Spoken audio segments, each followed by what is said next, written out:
Hey there, this is San Diego magician Tom Interval, bringing you another interval of magic. Today is Sunday, June 30th, 2019, and this is Blogcast number 10, When Harry Met Larry. Before I begin the reading, I'd like to thank my latest Patreon patron, Jaime Brugueras. Jaime, thank you so much. It means more to me than you might realize. So please join Jaime in becoming one of my patrons so I can continue making cool magic-related videos that will increase in quantity and quality as I get more supporters. Patreon.com/TomInterval. I originally published the blog I'm about to read on June 25th, which was supposedly the birthday of a man named Larry Lewis, who said he was Harry Houdini's assistant for 33 years. I have my doubts, and this is what this blogcast is all about. When Harry Met Larry, by Tom Interval. Despite the title of this blog entry, I have to come clean. I have no idea if Harry met Larry. I'm talking about Harry Houdini, of course, but who the heck is Larry? Larry E. Lewis, a banquet waiter, magician, escape artist, runner, and self-proclaimed centenarian who lived from possibly the late 1860s to 1974, repeatedly asserted he was Houdini's assistant and stand-in, traveling around the world with him for 33 years until the famed escape artist complained of chest pain and died in his arms in 1927 at either the Empire Theater or Temple Theater in Detroit. Was Larry really Houdini's assistant? I'll get to that in a moment. First, I'd like to dispel the claims relating to Houdini's death. While it's true Houdini died in Detroit, the year wasn't 1927 but 1926, and the location wasn't the Empire Theater or Temple Theater, but Grace Hospital, room 401, Corridor D, in the old John R. wing. And his death, caused by peritonitis, certainly didn't happen in Larry's arms. The only people in the room besides maybe medical staff were Houdini's wife Bessie and 3 out of 4 of his living siblings, Nat, Theo, and Gladys. Houdini and the 4th sibling, Leo, had a falling out after the latter married Nat's ex-wife. As for Larry being Houdini's assistant, it's highly unlikely. Aside from there being some historical inaccuracies in Larry's claim, I couldn't find any record of him even meeting Houdini, let alone assisting him for more than 3 decades. There is, however, a record of another Larry Lewis meeting Houdini and even getting his autograph on March 11th, 1909. However, that Larry Lewis was, quote-unquote, London's quaint comedian and songster, whose great-granddaughter, Alison Young, wrote about the autograph a couple years ago on her blog, Music Hall Alice. According to Allison, songster Larry's manager was Harry Day, who also managed Houdini's European tours. So if magician Larry knew of songster Larry's second-degree connection to Houdini, it's conceivable the former fabricated stories based on that connection. That's not to say our centenarian friend was a pathological liar. My guess is that he concocted his Houdini-related tales simply to embellish his own backstory. Claiming to know all of Houdini's secrets, Larry said he escaped from a straitjacket years before Houdini did. Not true, and broke out of jails and, quote-unquote, insane asylums in the US and Europe. It's worth noting that Houdini's first public straitjacket escape occurred in San Francisco in 1899. The date of Larry's birth isn't quite as debatable as his assertion that he assisted Houdini, but it's arguable nonetheless. He claimed he was born on June 25, 1867, on a small Native American settlement that would later become Phoenix, Arizona. At some point, Larry, the eldest of 13 children, moved to San Francisco and lived there for the rest of his life. The California Death Index, CDI, lists Larry's birth date as June 21, 1867, and apparently the San Francisco Board of Supervisors agreed, at least with the year. On June 24, 1963, the day before Larry's supposed 96th birthday, the board gave him a certificate attesting to that age. But it gets murkier. According to the Social Security Index, SSDI, Larry was born on June 25, 1871, which would make him 4 years younger than he repeatedly claimed. I tend to trust the SSDI because those data draw from the state or territory where the Social Security number was issued, Arizona. However, even that isn't necessarily reliable because, according to the Arizona Department of Health Services, registration of vital records in that state began in July 1909, roughly 40 years after Larry's supposed birth date. And the Social Security Administration didn't even start issuing Social Security numbers until mid-November 1936, when Larry was already in his mid-60s. All of that said, it's probable the only records of Larry's birth are his parents' notes and memories, so who knows how accurately or inaccurately the official records reflect the actual date. The details of Larry's life become clearer as he gets older. Regardless of whether or not he actually met or knew Houdini, he was obviously influenced by him. At some point, Larry developed an interest in magic and escapology, and there are a few records of him performing in public as Happy Larry. News clippings about him state he performed in the Ringling Brothers Circus, but accounts of exactly when vary. This is important when examining Larry's claim that he was Houdini's assistant. According to Larry, he and Houdini met when they played Ringling together in the 1880s. There are three primary problems, among others, with that assertion. 1. Born in 1874, Houdini was between the ages of 6 and 15 throughout the 1880s. 2. Houdini, whose real name was Eric Weiss, didn't even adopt his stage name until around 1891 at the age of 17, and probably didn't perform professionally until later that year when he and a work friend named Jacob Hyman entertained as the Brothers Houdini. 3. Houdini never performed in Ringling. The Welsh Brothers Circus? Yes, in 1895 and 1898, but not Ringling. As for Larry himself performing in Ringling as an aerialist and magician, that part could be true, but it's not clear exactly when he actually began that stint. The San Francisco Examiner of June 28, 1959, claims it was from 1893, countering Larry's earlier 1880s claim, until Houdini's death, then back again at some unspecified date until 1941. The latter year is closer to the truth. In 1942, when Larry was in his early to mid-70s, if any of the birth date estimates are to be believed, back-to-back articles in the Tucson Daily Citizen and the Arizona Daily Star mention him being in the circus at the time and announcing his performance at an upcoming ball in Tucson.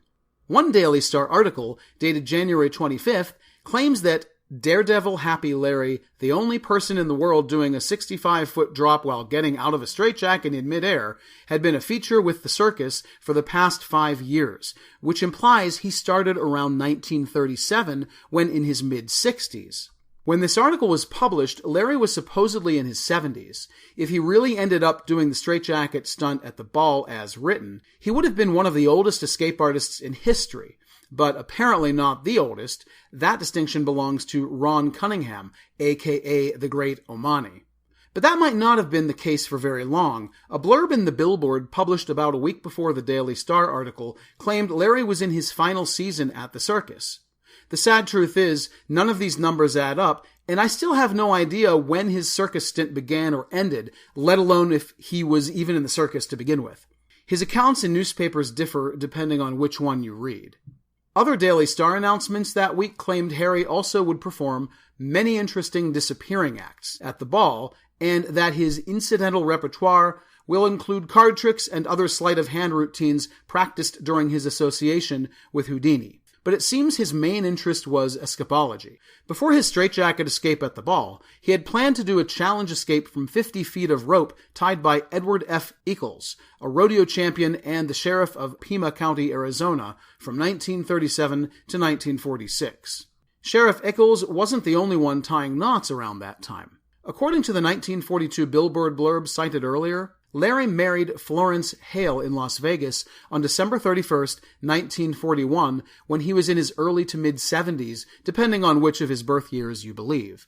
I found no other record of his marriage to Flo, but several newspaper stories written about Larry in future years said he was married twice, once when he was in his mid to late 70s to his supposed first and late wife, Retta, and again in his early to mid-80s in Reno in the early 1950s to Bessie Phillips, a woman of Russian descent who was about 30 years his junior. I'm sure the coincidence that Houdini's wife also was called Bessie wasn't lost on Larry. In any case, Bessie might have been Larry's third wife. Around 1945 or 46, a year or so after his mother died, Larry, a healthy 5'7", 148-pound dynamo, began working as a banquet waiter at St. Francis Hotel in San Francisco and continued to perform at veterans' hospitals in his time off. The fact he was working in a job demanding such high energy at his age got him publicity as early as 1952. The San Francisco Examiner of June 4 that year announced his marriage to Bessie, referring to Larry as the noted St. Francis waiter who is merely 85 years old. By the time he was in his 90s, he supposedly woke up each day at 4 a.m., jogged 6 miles at Golden Gate Park, went home to freshen up, and walked about 4 miles to his job at St. Francis. As he got older, he competed in track and field events, specifically 100-yard dashes. In a 1968 event, believing or claiming he was 100 years old when he was possibly 97, he ran 101 yards, 1 yard for each of his years, in 17.8 seconds.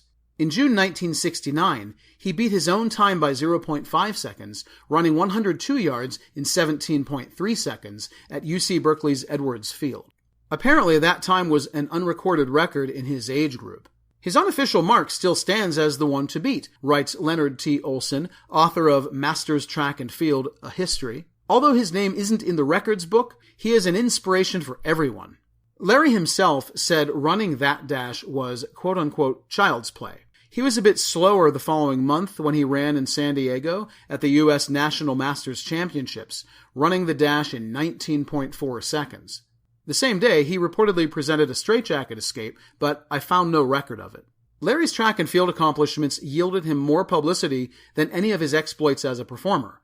Between 1952 and his death, he was featured in several syndicated newspaper articles and even appeared on The Tonight Show starring Johnny Carson, according to his IMDb page. Other sources claim he also was on Truth or Consequences, I've Got a Secret, You Asked for It, The Steve Allen Show, and The Don Rickles Show. And more than one newspaper article reported that Paramount Pictures made a movie about him in the late 1950s titled The Long Life of Happy Larry. Despite my best efforts, I found absolutely no record of that film anywhere, online or in print, other than newspaper accounts. Larry must have been devastated after Bessie died in January 1972, less than 3 months before her 76th birthday.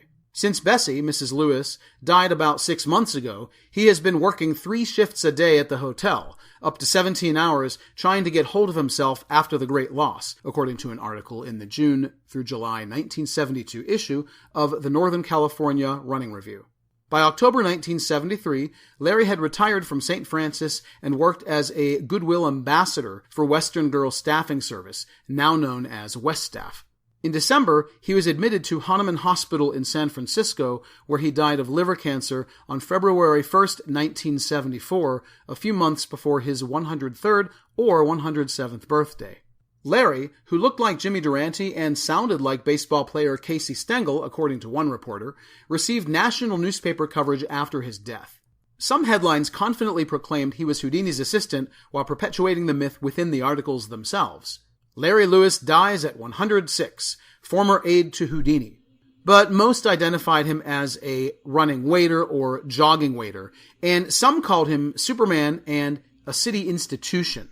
Over the years, there have been some online discussions among Houdini scholars about Larry. One such person is Patrick Culleton, who says Walter B. Gibson, creator of The Shadow and friend of Houdini, mistook Larry for one of Houdini's real assistants, George Brooks, whose real name was Louis Goldstein.